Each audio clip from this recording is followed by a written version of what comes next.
Mesdames et messieurs, bonsoir. Bienvenue une fois de plus sur cette grande randonnée culturelle sur Télé Sahel. Et merci une fois de plus pour votre fidélité à cette émission, mais également à Télé Sahel. Nous allons parler de la Ruqya, ce traitement, n'est-ce pas, par le Saint-Coran qui détruise la sorcellerie.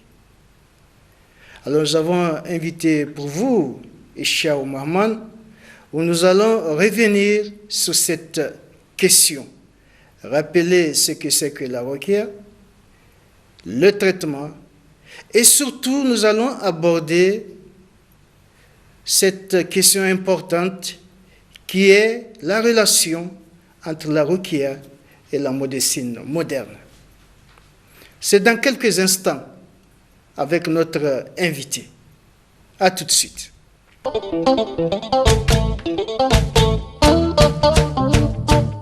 Monsieur Ishaou, bonsoir et bienvenue sur ce plateau. Bonsoir, monsieur Moussa. Très bien. Alors, monsieur Ishaou, aujourd'hui nous allons parler de relations entre la médecine moderne et la Ruqya. Mais avant tout ceci, nous allons rappeler ce que c'est que la Ruqya. Alhamdulillah Rabbil Alamin, wa salatu wa salamu ala Sayyidina Muhammad wa ala alihi wa ashabihi wa man tabi'ahum bi ihsanin ila yawmiddin. Assalamu alaikum wa rahmatullahi wa barakatuh.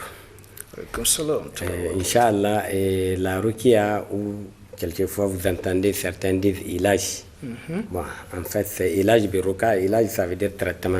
Traitement par la Ruqya. La Ruqya, en fait, ça veut dire incantation. C'est les incantations. Vous voyez même chez nous, quand vous voyez ce qu'on appelle Gendi, ça c'est des incantations.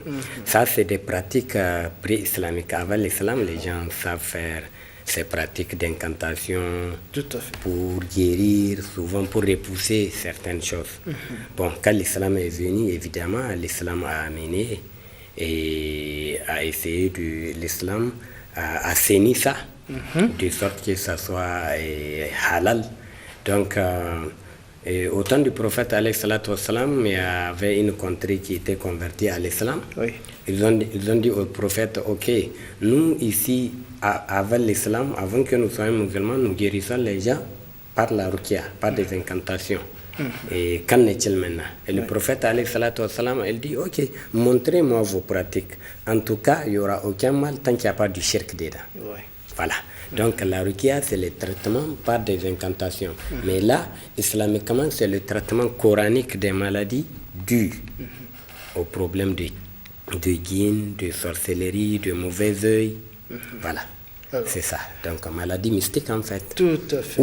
Ou même, pas fini, les maladies qui sont non solutionnées par la médecine moderne. Là, c'est important aussi de le c'est notifier. Important parce les maladies qui n'ont pas trouvé leur solution dans la médecine moderne. Elles sont incluses. Alors, elles sont traitées par ces incantations. Effectivement. Alors, votre structure Coran Guéri, comment ça peut, a des objectifs quand même. Oui, il y a des objectifs spécifiques. C'est ça même le sujet même de l'autorisation qu'on a eue avec l'État, où on peut travailler sur toute l'étendue du territoire du Niger. Et le premier objectif d'abord, on a un devoir de sensibiliser, d'informer la population, de les sensibiliser sur le culte musulman. Vous voyez, et pour éviter certains dérapages. Comme vous connaissez, dans ce monde, il y a beaucoup de groupes qui essayent de sensibiliser sur le sens négatif. Ça, c'est un. Deuxièmement, nous avons l'autorisation de traiter, de soigner les gens par les incantations coraniques et par la médecine prophétique. Donc, vous voyez, et ça aussi, sur toute l'étendue du territoire du Niger. Et troisièmement aussi, nous avons l'autorisation par les incantations, par les doigts, par nos techniques comme le captage et d'invoquer pour la population du Niger. Par exemple, à titre d'exemple, par le passé, quand notre chèque était arrivé au Niger, on a fait des captages d'utilité publique. Il y a des endroits à Niamey où des accidents sont trop bizarres, sont trop anormaux. On est parti, on a fait des captages, les mauvais esprits qui sont responsables, on les a fait partir. Voilà, c'est au moins sur 3 endroits à Niamey. Sur la route à Niamey 2000, sur la route Torodi, et puis ici, juste avant le rond-point, et juste après la mosquée l'ancienne mosquée de vendredi de l'université Abdelmoumene. Juste un peu devant, parce qu'il y a un endroit où il y a des accidents bizarres. Vous voyez, la scène même quand les journalistes étaient arrivés avec leur voiture, et le chèque est là, le capteur est là, juste on s'apprêtait à faire le captage, voilà un accident qui s'est passé. Et Engin vient et dit, bon, c'est une démonstration de force, c'est pour vous montrer que nous sommes là, c'est nous qui faisons ça. C'est nous qui provoquons ces genres d'accidents. Bon, en tout cas, tous ces captages d'utilité publique pour la paix, la quiétude du pays, là, vraiment, on s'implique. Ça, c'est intéressant. Oui, ça, c'est vraiment salutaire. Alors, quels sont les symptômes que vous constatez généralement? Ok. Les symptômes qui nous permettent de savoir si la personne est hantée par ces maladies, il y a 4. Oui. Il y a 4. Le premier symptôme, c'est le blocage dans la vie. Le blocage dans la vie. Quand je dis blocage dans la vie, je vais parler du mariage d'abord, oui.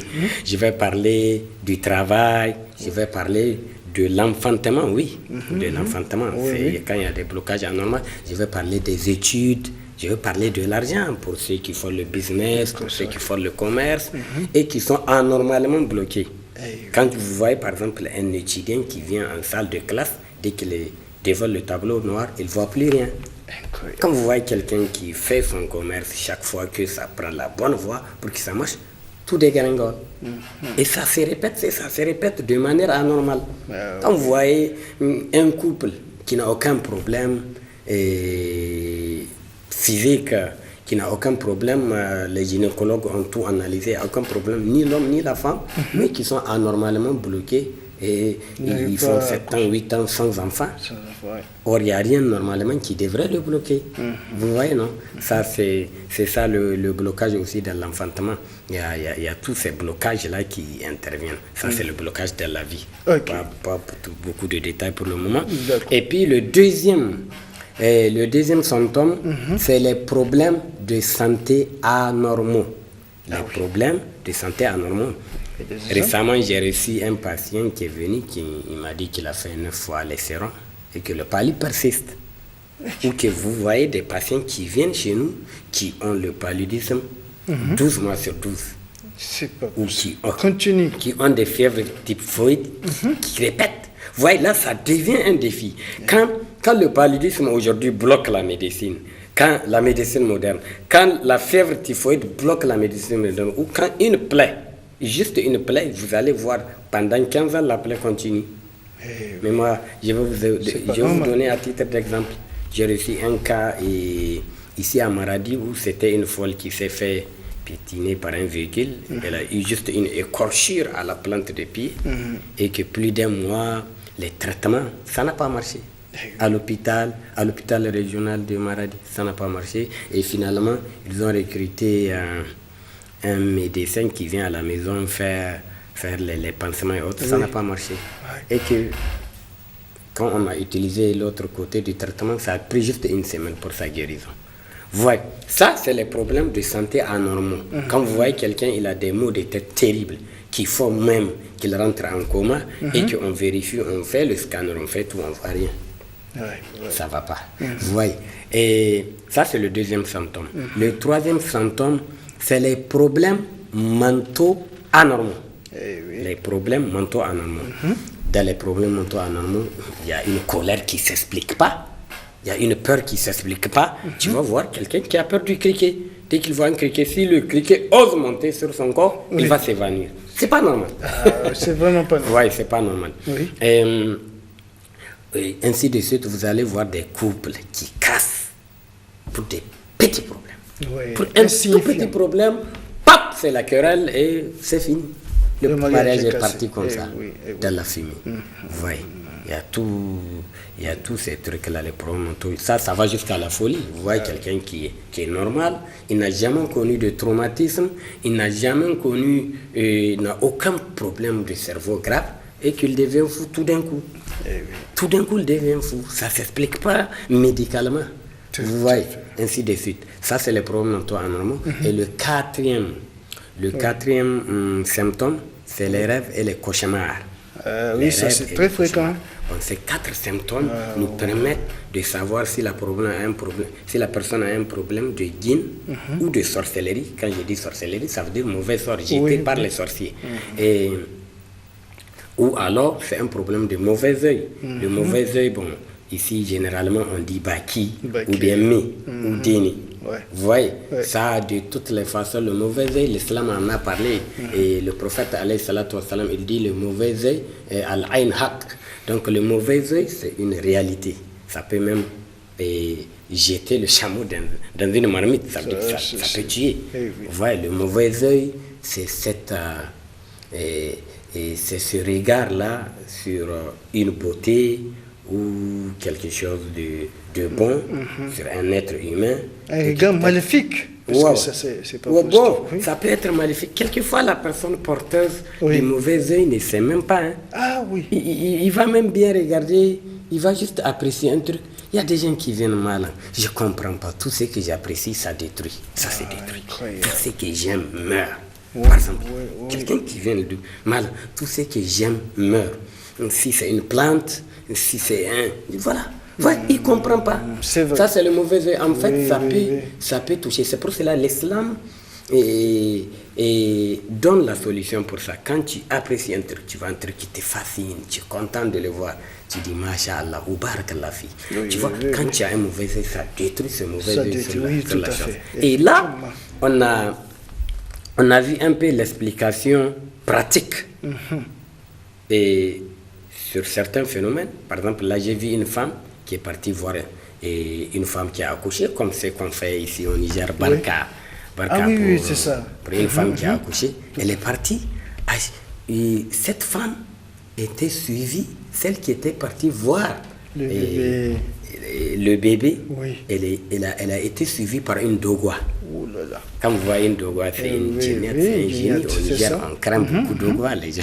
C'est ça. Vous voyez, non? Donc la dogwa, là, elle était partie, elle a suivi cette femme pour pouvoir soit toucher le bébé ou la maman du bébé. Vous savez, les djinns aiment bien attaquer une femme qui vient d'accoucher, qui est dans ses fins, dans ses lochis, dans ses fins d'accouchement. Ils ont une certaine facilité pour accéder à ce genre d'individus. Bon, donc la dogwa était partie, elle était prête à attaquer le bébé. Quand la femme est venue, Masha'Allah, Barakallah, qu'Allah bénisse le bébé, qu'Allah bénisse sa maman, et ça a gâté le truc. Et la dogwa a attaqué la femme.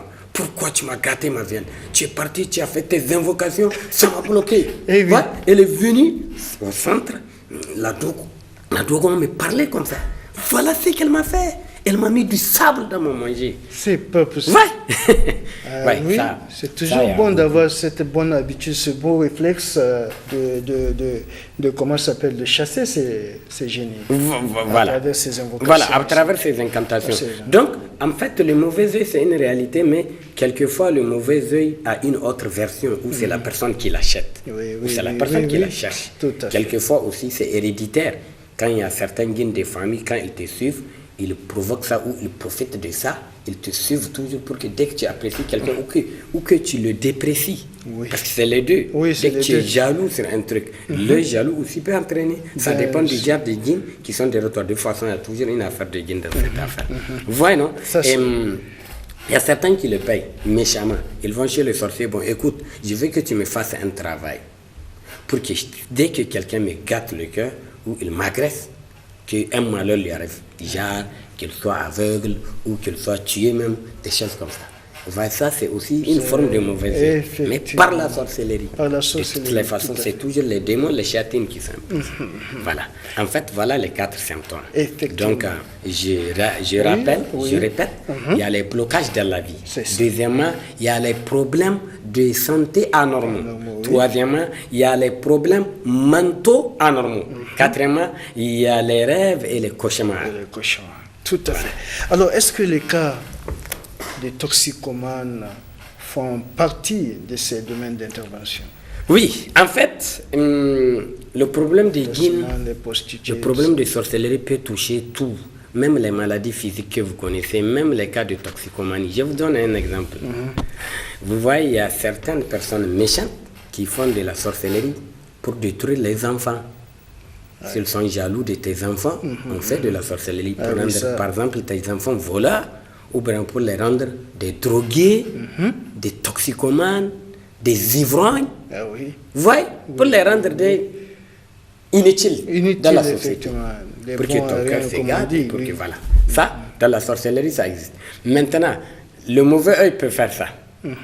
Quand la personne, vous voyez, j'ai vu dans un village, j'ai rencontré, c'était le village là, c'est dans la zone de Djindjou, de Gaïa. Ok. Donc, j'ai vu un village, je suis rentré dans ce village, j'ai vu un jeune homme, le plus fort de tous les jeunes hommes Ah oui. du village. S'il prend un bois ou il prend un fardeau, personne ne peut le prendre. S'il le dépose, personne. Il n'y a aucun jeune qui travaille plus que lui.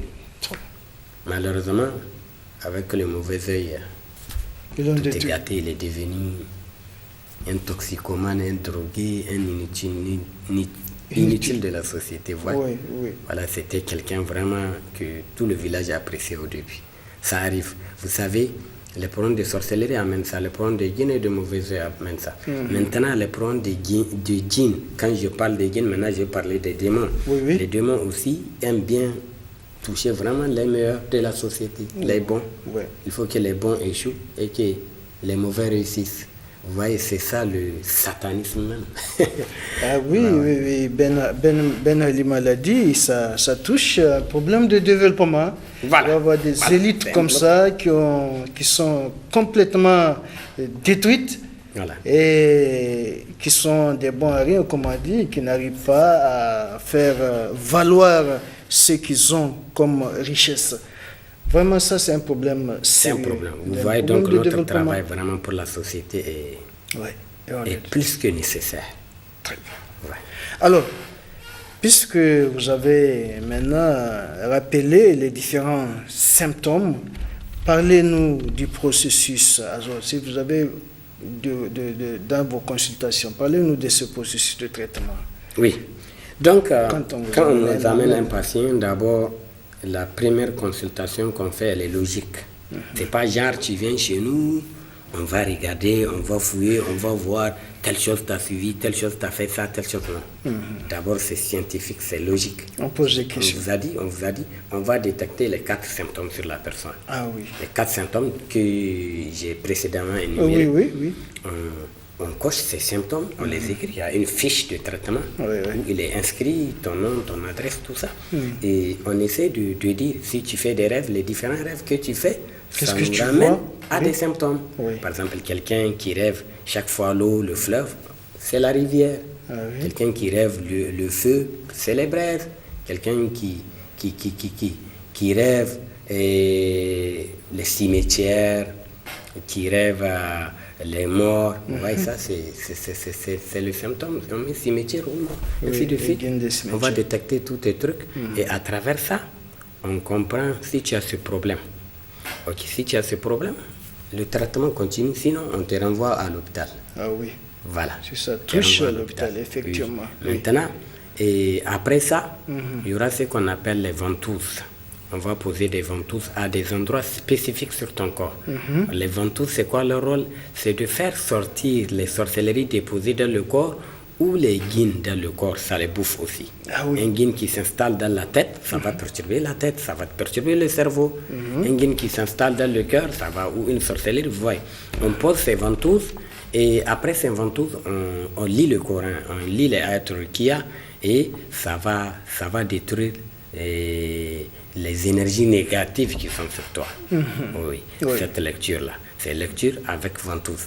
Tout Donc, à à la fin de la lecture, on a des traitements. On a d'abord des traitements qu'on va te donner. Ces traitements, c'est l'eau coranisée, c'est l'eau bénie par le Coran, c'est des huiles, c'est des produits, c'est des plantes bénies par le Coran qu'on te donne et que tu fais un traitement de 12 jours.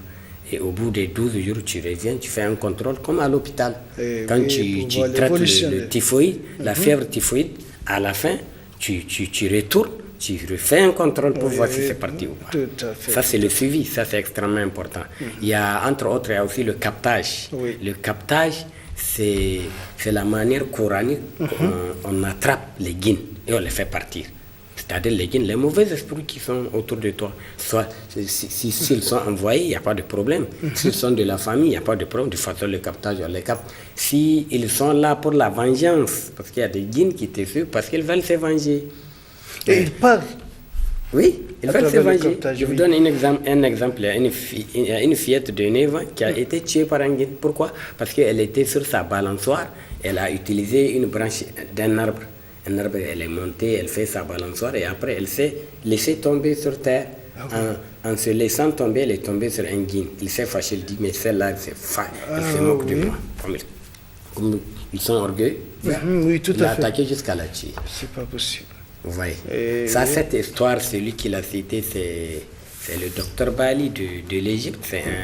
C'est un raki aussi de renommée internationale.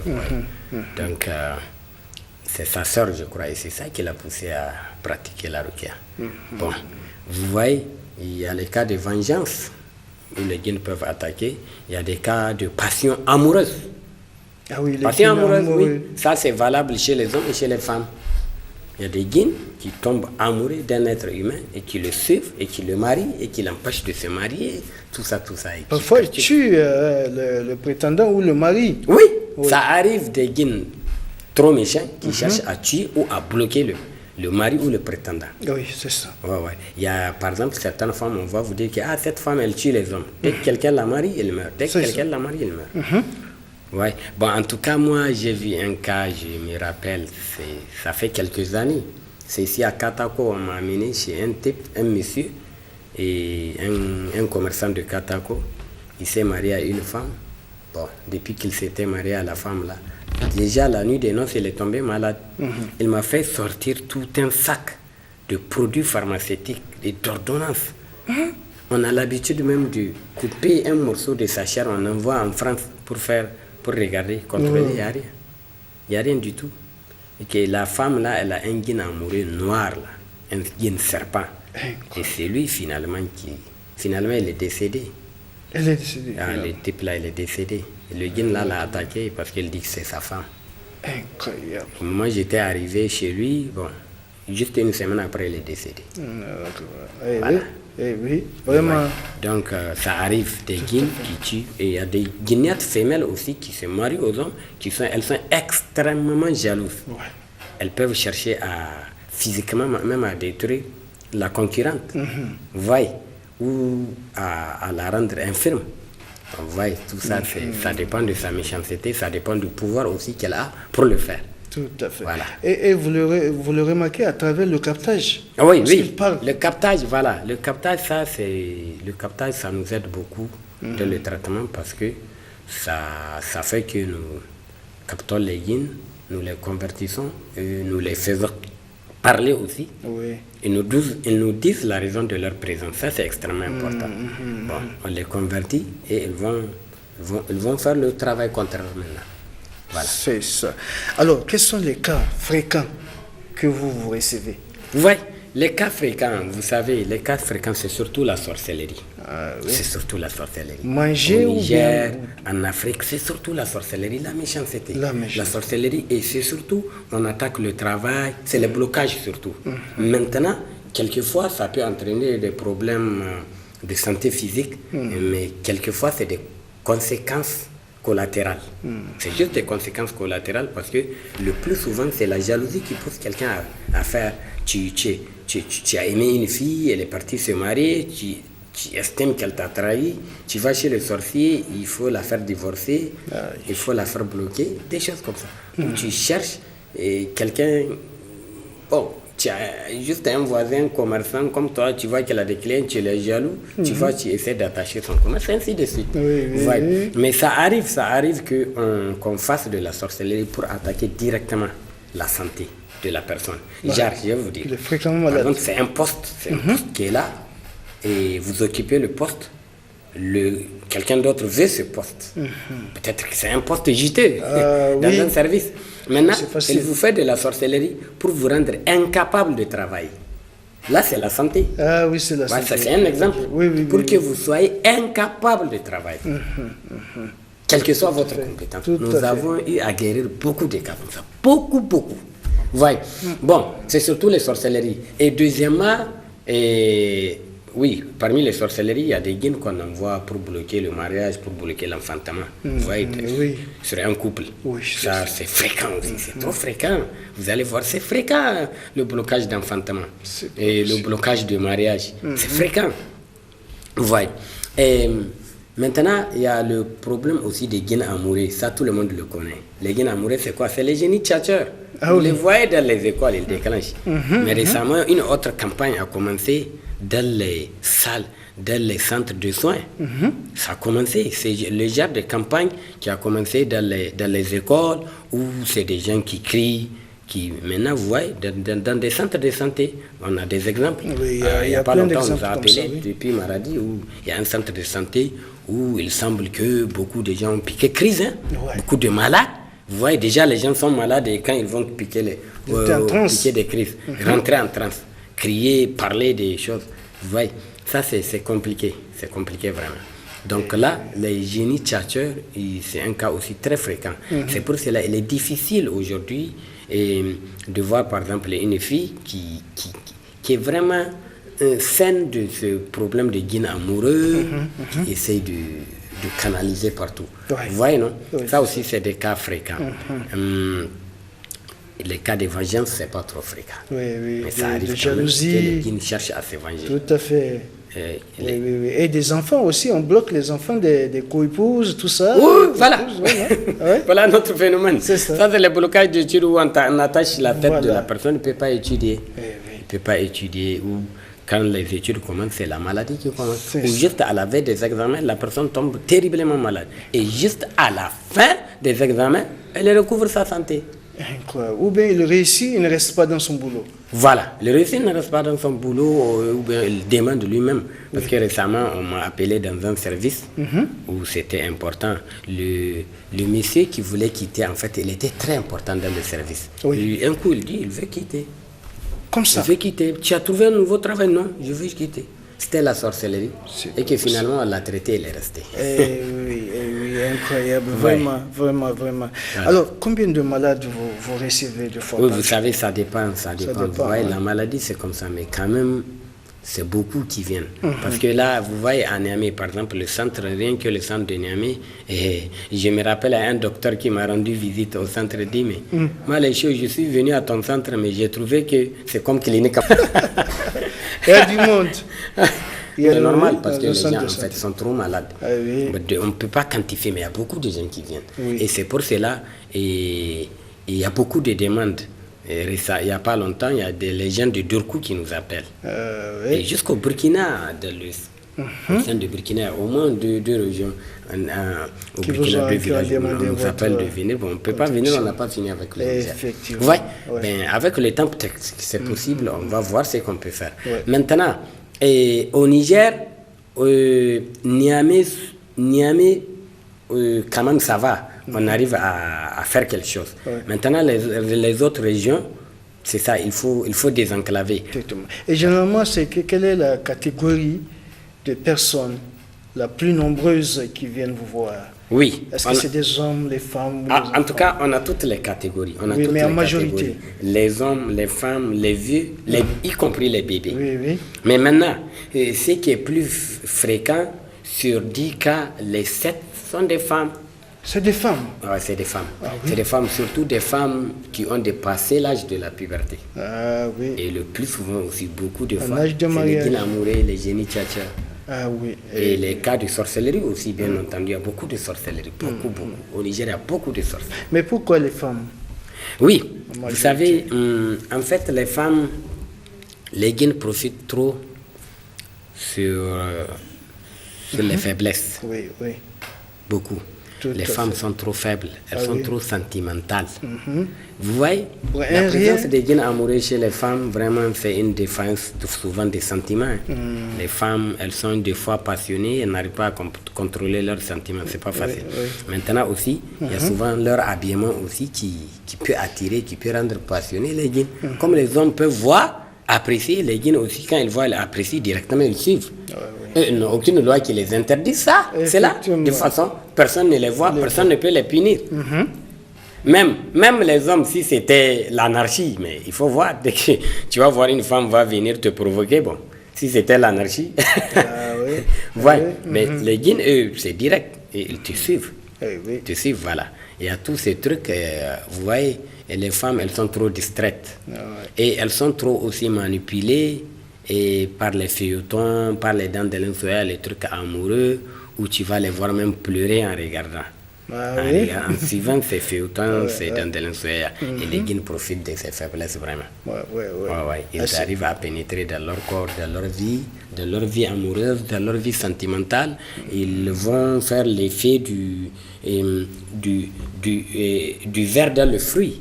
Ils vont parasiter les sentiments de la femme. Ils vont, et quelquefois, même si elle se marie, vous voyez, c'est compliqué, elle sera compliquée, difficile à gérer par son mari. Tout à fait. Déjà, les djinns ont tout manipulé, sa vision, ses sentiments, ses passions. Comme vous le dites, elles sont faibles pour un rien. Il faut aller voir un sorcier pour régler le problème. Il y a la fréquentation aussi des sorciers qui font que les djinns suivent les gens. Les femmes fréquentent trop les sorciers. Voilà un autre phénomène et encore. Parce que les djinns, on les retrouve chez les sorciers. Contrairement à ce que les gens pensent. Moi, je ne vais pas au centre Rukia parce que là, tu vas ramasser des djinns. Mais non, j'ai dit, mais non. Les centres Rukia, on chasse les djinns, on détruit les djinns, on les tue. Qui va vouloir rester là où on le tue? Qui va vouloir venir et se placer là où on le tue et il intercepte les gens pour les suivre? Les djinns s'échappent dans les centres de Rukia. Mais là où on fait le follet, on pratique le bori, on les appelle, ils viennent en vrac. Voilà, là, ils sont trop présents. Donc, ce qui fait que dès que tu fréquentes ces endroits facilement, ces mauvais esprits vont te suivre. Que ce soit un homme ou une femme.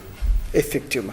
Alors, tout à l'heure, on a parlé des cauchemars, des rêves. Et généralement, quand vous consultez ces personnes, qu'est-ce qu'elles voient dans les rêves ou les cauchemars? Oui. Et ça, c'est le 4e symptôme de la sorcellerie. Les rêves et les cauchemars. Les rêves, généralement, nous voyons les rêves érotiques. Un mari de nuit ou une femme de nuit. C'est ça. Qui se répète. Quand ça se répète, et souvent, ça peut prendre des images. Par exemple, une femme, un djinn peut prendre l'image du mari de la femme pour venir chercher à coucher avec elle. C'est ça. Ou une djinniate peut prendre l'image de la femme du mari pour venir coucher avec lui. Mais ce qui est grave chez les démons, vous voyez, en dehors de tout ça, en dehors de cette manipulation, on te trompe dans le rêve, on te dit, bon voilà, c'est ma femme, et pour toi c'est ta femme, et tu vas l'aimer comme ta femme. Tu vois, c'est ça. C'est important chez les djinns de capter cette sensation. Mais maintenant, certains djinns, ils vont au-delà de tout ça, là, ils vont prendre l'image de quelqu'un qui est cher pour toi, que normalement, tu ne dois pas avoir des sentiments avec lui. Tel que le papa, le frère, la soeur. Et tu vas voir, tu couches avec elle. Incroyable. Et que tu te lèves, tu es frustré, ouais, et tranquille. C'est pas facile. Voilà, ça, c'est les djinns. Et les djinns qui le font généralement, ils le font pour gâter la vie de la personne, pour le rendre soucieux et pour le canaliser plus, pour l'avoir plus. Tout et là, c'est terrible parce que là, on voit ces cas-là. Donc, les rêves érotiques, quand c'est des djinns amoureux, quelquefois, on les envoie aussi pour bloquer ton mariage ou même bloquer l'enfantement. Un djinn peut venir coucher avec une femme, dès qu'elle prend grossesse, il vient, elle couche avec une femme, et le lendemain seulement, après le rêve, elle va voir le sang. La fausse couche est là.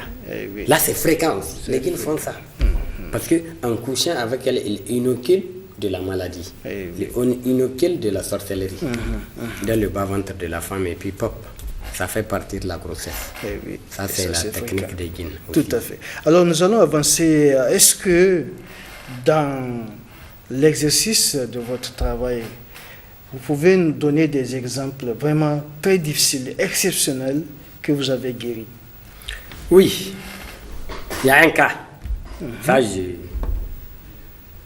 me rappelle, il y a beaucoup de cas. Il y a d'abord un cas, on a amené un vieux chez nous. Il était sur brancard. Sur brancard. Oui. C'est brancard, hein? Oui, Il était couché et ça fait pas plus de 6 mois. Il était couché, c'était... Quand tu vois même ses accompagnants, ils pensent qu'il allait mourir sur place. Oui. Moussa, voilà, dans les 1 heure de temps, on lui a fait les captages, les traitements. Et voilà le monsieur qui s'élève, qui marche de lui-même, il va à la voiture. Incroyable. En 1 heure de temps. Vous l'avez débarrassé de ce mal. Oui, et le jour-là, vraiment, quand moi-même j'ai regardé la scène, ça m'a plu, ça m'a donné une certaine fierté. Oui. Oui, ça c'est un cas. Un deuxième cas, c'était, que je vais vous donner comme exemple, c'était à Kony. Il y a une jeune fille, chaque fois elle m'appelle Malaïcha. Vraiment, je suis content de vous connaître parce que moi vous m'avez aidé. J'étais mourante quand j'étais arrivé chez vous. Oui. Elle a fait les hôpitaux, elle a fait partout. On pensait même qu'elle allait mourir. Elle a des problèmes respiratoires, tout. Elle était venue comme cadavre chez nous. Incroyable. Par la grâce d'Allah, aujourd'hui elle vit. Oui. Et elle a recouvert sa santé. Voilà. Ça, c'est... C'était l'exemple aussi, on nous avait amené une sorcière, c'est même une sorcière à Kony. Ah oui. Couchée, t'es attaqué par les autres sorciers. Vous voyez? Et ça, vraiment, c'est des cas où, vous voyez, parce que nous guérissons les gens. Nous ne faisons pas de distinction, nous guérissons. Tout à fait, bien sûr. Tout le monde. Et vous l'avez guéri. Et à travers ça, nous plaçons notre dawa, nous prêchons la personne. Si tu es mauvais, on te dit, bon, il ne faut pas être mauvais. Tu vas être mauvais, c'est pas bon. Ouais. Il faut te convertir. convertir. De prêcher à la personne. Vous voyez, ça c'est des cas. Il y a un autre cas où on a reçu une patiente qui a les hématémèses, c'est-à-dire elle vomit du sang. Oui. Elle vomit du sang, ils ont fait tout, même les fibroscopies. Ça va tout pas. ça, la médecine moderne. Oui. On l'a soignée par la grâce d'Allah. Et c'est fini. Depuis ce temps, elle n'a plus les hématémèses. Elle n'a plus ça. Vous voyez. En tout cas, beaucoup de cas, M. Moussa. Beaucoup de cas. Beaucoup de cas, on a vu. Quand vous voyez même, on a fait une émission Goni récemment où il y a des témoignages. À Gaïa, quand on était à Gaïa, c'était fort. Ou des enfants qui ne parlaient pas, quand tu vois des bébés qui n'arrivent pas à s'asseoir, et plus de 1 an, 2 ans, 3 ans, et d'autres qui n'arrivent pas à marcher, qu'on traite par la grâce d'Allah. Inch'Allah. Mais c'est bien, en tout cas, ce que vous faites est noble, il est vraiment humanitaire, et nous vous encourageons. Voilà. Alors, nous allons cette fois-ci aborder cette relation médecine moderne et la ruqya. Alors, est-ce que les médecins ont l'habitude de vous amener des malades? Merci. Et la relation, ce qui nous amène d'abord dans la relation entre nous, c'est-à-dire les pratiquants de la ruqya et les médecins, en fait, c'est 2 de ces 4 symptômes. Vous prenez le 2e symptôme que j'ai cité récemment et le 3e symptôme. C'est quoi? Les problèmes de santé anormaux et les problèmes mentaux anormaux. Là, ça nous rejoint. Vous voyez, non? Ça nous rejoint parce que là, c'est des maladies physiques et mentales. Vous voyez, ça rejoint. Les médecins, oui, on a parlé beaucoup. Même à Dosso, je crois qu'il y a un médecin de l'hôpital qui nous a amené un patient et que ce patient avait le problème d'urénésie, c'est-à-dire pipi au lit. Il a utilisé tout ce qu'il peut utiliser. Dans la médecine moderne, ça n'a pas marché. Et chez nous, alhamdulillah. Et là, il a émis l'idée, bon, et si vous amenez des stagiaires, les élèves étudiants, je dis oui, ça marche. Pourquoi pas? Il est important vraiment que les acteurs de santé aussi connaissent notre pratique. Regardez, je vais vous dire, aujourd'hui, la médecine alternative, même en France, vous allez voir que ça prend de l'ampleur. Tel que la pratique de la médecine chinoise, en France, c'est autre chose. Vous allez voir des Français qui sont partis apprendre la pratique de la médecine chinoise et d'autres thérapies qui sont des thérapies alternatives, telles que j'ai vu une autre thérapie, la thérapie de l'eau. Vous voyez, non? Et il est important que nos médecins, en tout cas, s'imprègnent. Et ça va être un complément pour eux.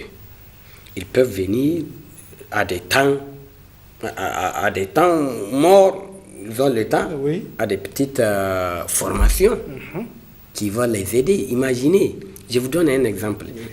On m'a appelé à l'hôpital national. À l'hôpital national ici. Et c'était c'était une vieille qu'on a opérée. Juste après l'opération, elle pique crise. Ah oui.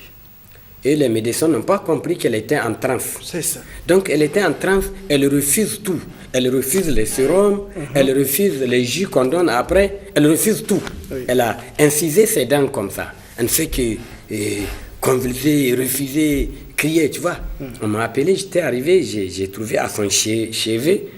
Et les trois chirurgiens qui ont fait l'opération, ils sont en train de se demander, mais qu'est-ce qu'ils vont faire? C'est le psychiatre ou c'est le psychologue? Moi, je les ai laissés, ils sont sortis. En 5 minutes, j'ai fait mes incantations et elle est redevenue à la normale.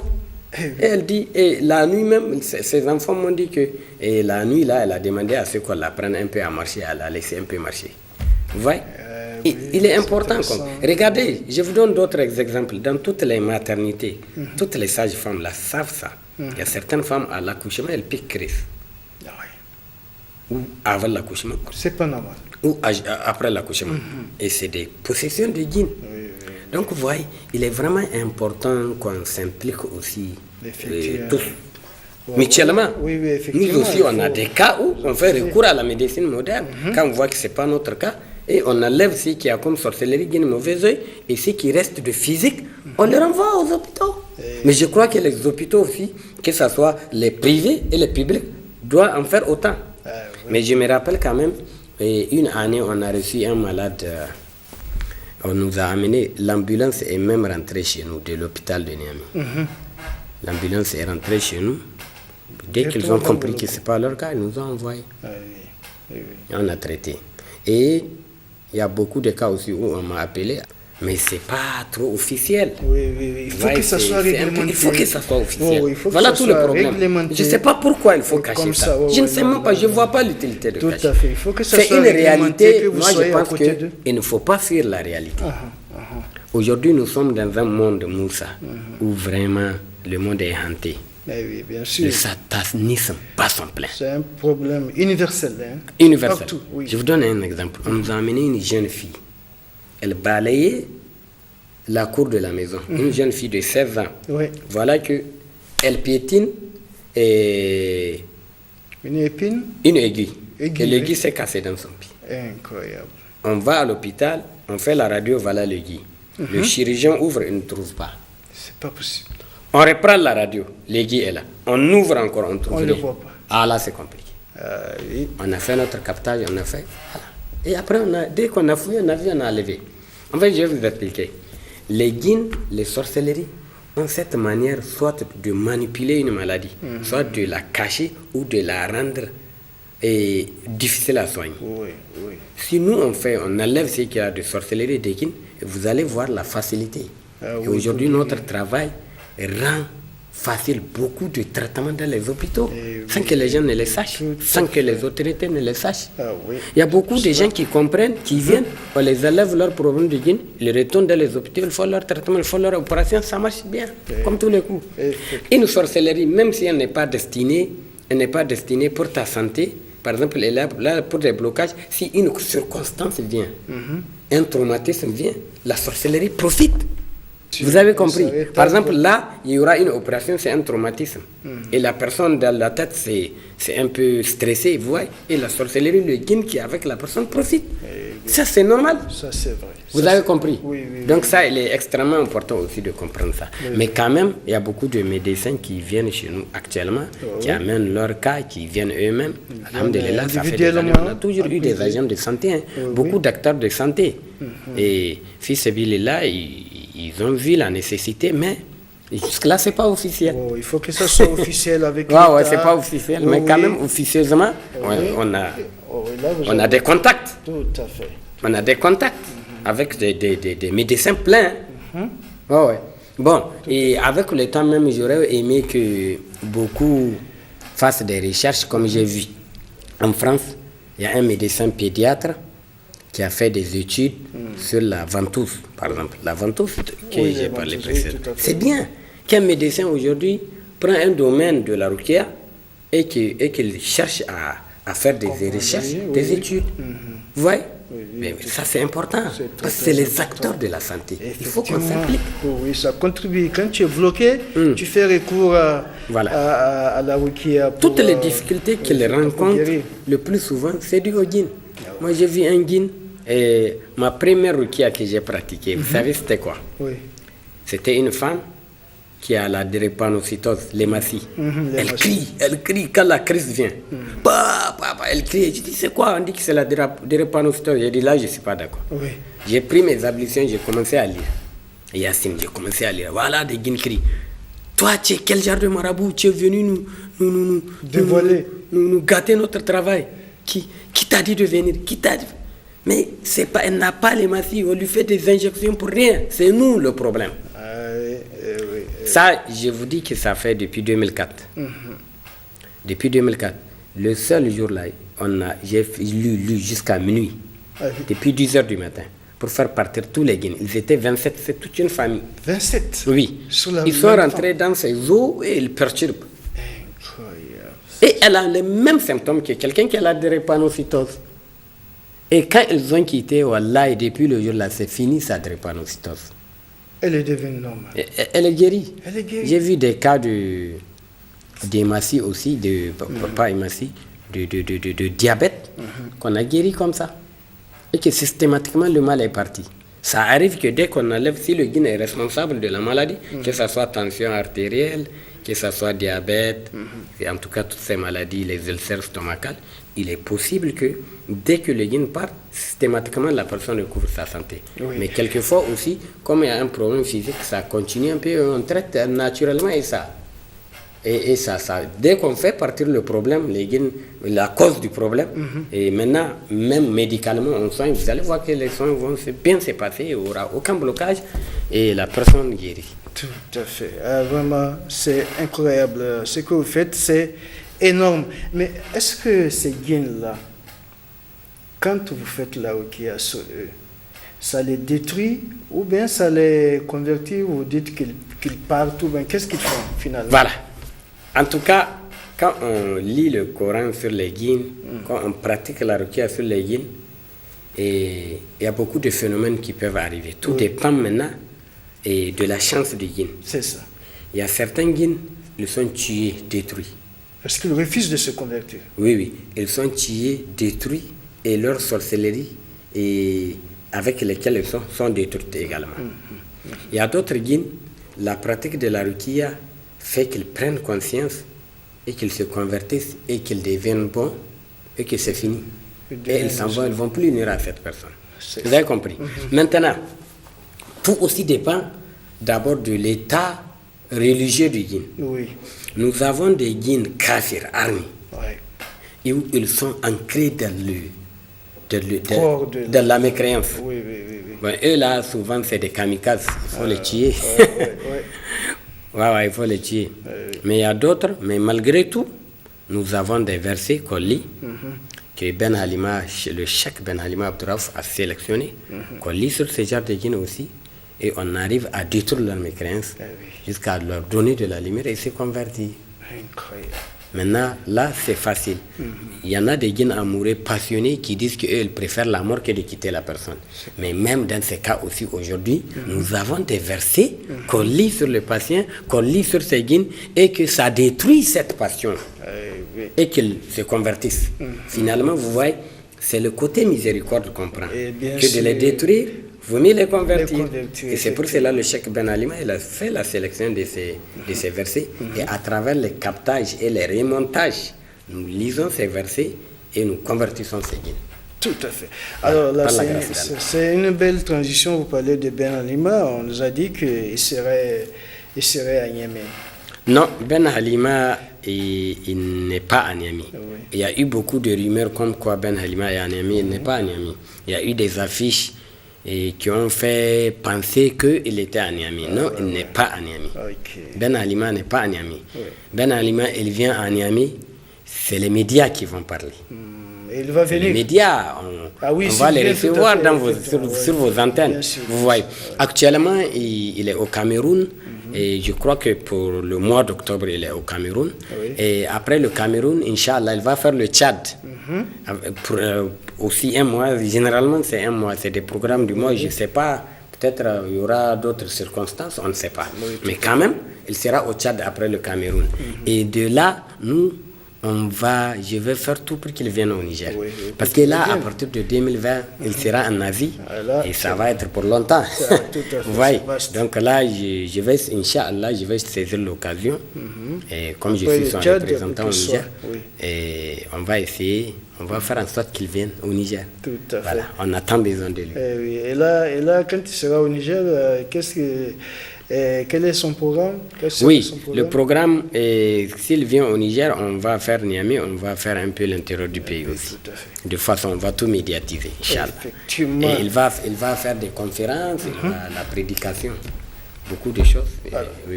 Alors, deux questions, en tout cas personnelles. Quelle est la fierté d'un tradipraticien comme vous, n'est-ce pas, qui pratique la Rukia? Vous savez, moi, les premières fois que j'ai observé les pratiques de Rukia, et c'était d'abord sur des cassettes où il y a un raki célèbre ici. Il y avait une cassette qui passait où il a fait la Rukia, les djinns criaient. Voilà.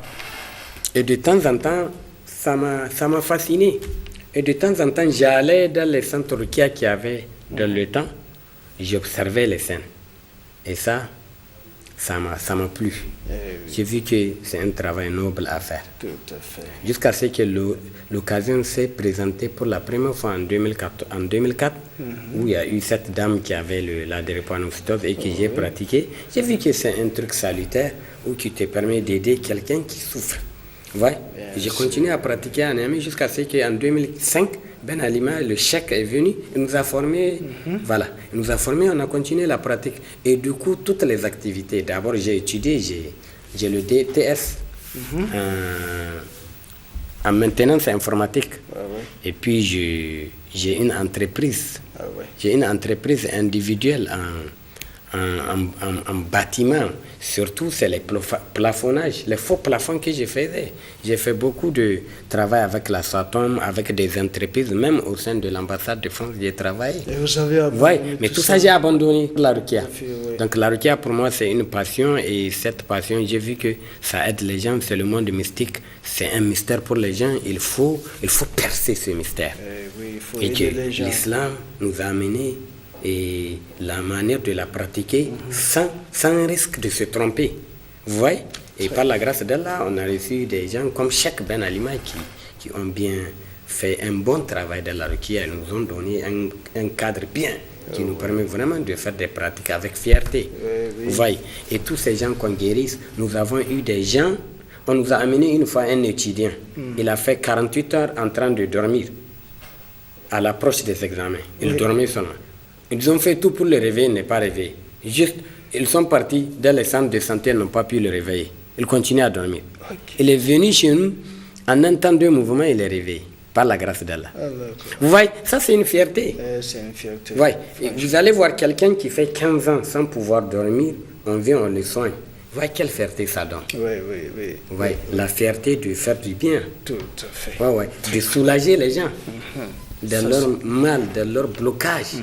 Nous avons vu des gens qui ont tout perdu. L'argent, toute leur activité, leur business est cassé par la sorcellerie. Mais par la grâce d'Allah, tout est revenu, le foyer est revenu. Très bien. Il y a beaucoup de choses. Alors, une autre question personnelle. Depuis que vous avez commencé ce travail, est-ce que vous êtes satisfait de ce que vous avez? Oui, alhamdulillah, je suis satisfait vu le nombre de malades qu'on soigne, vu toutes ces invocations que les malades soignés nous font. Qu'Allah te bénisse, qu'Allah te bénisse. Vraiment, ils viennent nous faire des témoignages. Les gens sont reconnaissants, vous voyez. Beaucoup de malades, ils sont reconnaissants. Il y avait une femme, je me rappelle, je l'ai croisée, et peut-être 5 ans après le traitement. 5 ans. Je l'ai croisée, elle dit, Malaysia, salam alaikum, tu me reconnais? Je dis non. C'est moi, tel. Ah, tu vois, je suis guéri, non? Alhamdulillah, vraiment qu'Allah vous bénisse. Ça, c'est une satisfaction. Alors, dans cette émission, nous avons une tradition, nous avons des questions surprises que nous posons à nos invités. Alors, l'homme doit-il avoir peur de l'échec? Doit-il avoir peur de l'échec? De l'échec, oui. Ok. Et la peur, dans toutes ses formes, c'est un point faible. Et qu'aujourd'hui, le mystique profite de nos points faibles. Quand je dis le mystique, ce sont ces entités négatives. Oui. Et ils arrivent à utiliser ce qu'on appelle la loi de l'attraction. Ça vient comme ça. Si tu penses à l'échec, tu attires l'échec. Et cet échec, c'est qui? C'est toutes ces énergies négatives, y compris les guines, qui vont s'agglutiner vers toi et qui vont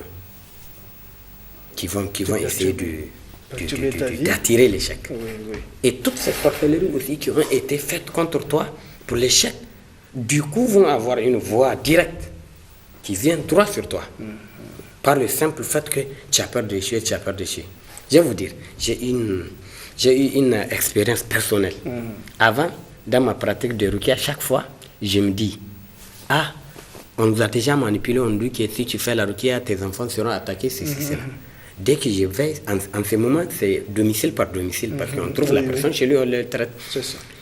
J'ai fini ma lecture, j'ai fini le traitement, je suis en route pour la maison, je me dis, il ne faut pas que les guines là que j'ai chassés, que je trouve qu'ils ont attaqué mes enfants.